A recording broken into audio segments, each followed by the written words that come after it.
अपवित्र पवित्रो वा सर्वावस्थांगतोऽपि वा यस्मरेत् पुण्डरीकाक्षं सबाह्याभ्यन्तरशुचिः।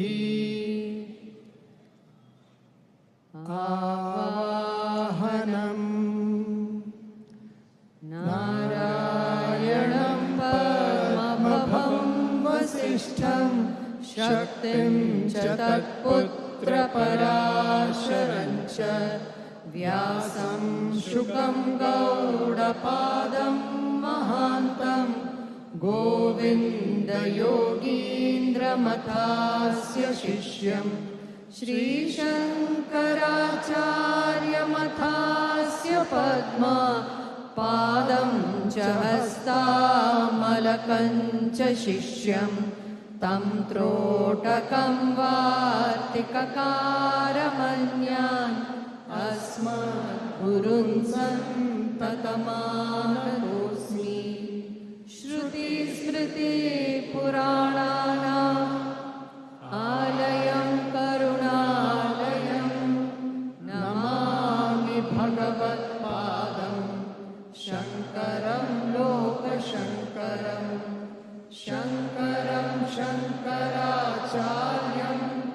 केशवं बादरायणं सूत्रभाष्यकृतौ वन्दे भगवन्तौ पुनः पुनः। यद्वारे निखिलानि लिम्पपरिषत् सिद्धिं विधत्ते निशं श्रीमत्श्रीलसितं जगद्गुरुपदं नत्वात्मातृप्तिं गतः। लोकाज्ञानपयोदपटनधुरं श्रीशङ्करं शर्मदं ब्रह्मानन्दसरस्वती च श्रीब्रह्मं ध्यायामि ज्योतिर्मयम्। आवाहनं समर्पयामि श्रीगुरुचरणकमलेभ्यो नमः। आसनं समर्पयामि श्रीगुरुचरणकमलेभ्यो नमः। स्नानं समर्पयामि श्रीगुरुचरणकमलेभ्यो नमः। वस्त्रं समर्पयामि श्रीगुरुचरणकमलेभ्यो नमः। चन्दनं समर्पयामि श्रीगुरुचरणकमलेभ्यो नमः।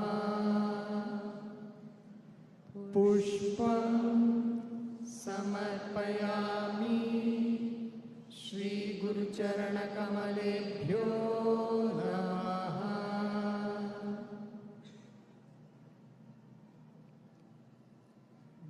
धूपं समर्पयामि श्रीगुरुचरणकमलेभ्यो नमः।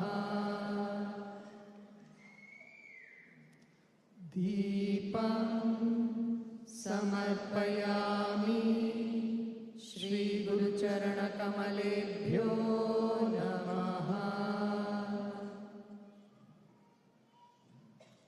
आचमनीयं समर्पयामि श्रीगुरुचरणकमलेभ्यो नमः।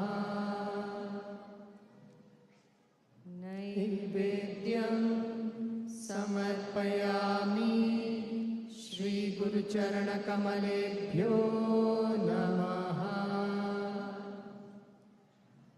आचमनीयं समर्पयामि श्रीगुरुचरणकमलेभ्यो नमः। ताम्बूलं समर्पयामि श्रीगुरुचरणकमलेभ्यो नमः। श्रीफलं समर्पयामि। श्रीगुरुचरणकमलेभ्यो नमः।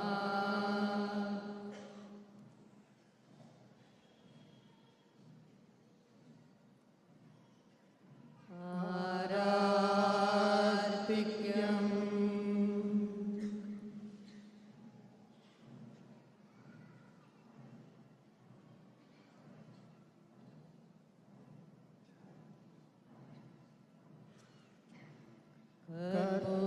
कर्पूरगौरं करुणावतारं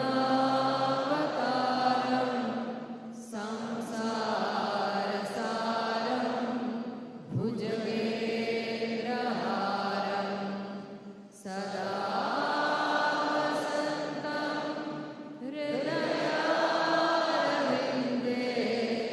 भवं भवानी सहितं नमामि। आराधिक्यं समर्पयामि। श्रीगुरुचरणकमलेभ्यो नमः।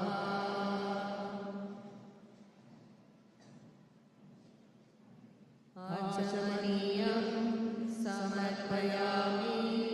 श्रीगुरुचरणकमलेभ्यो नमः। पुष्पाञ्जलिं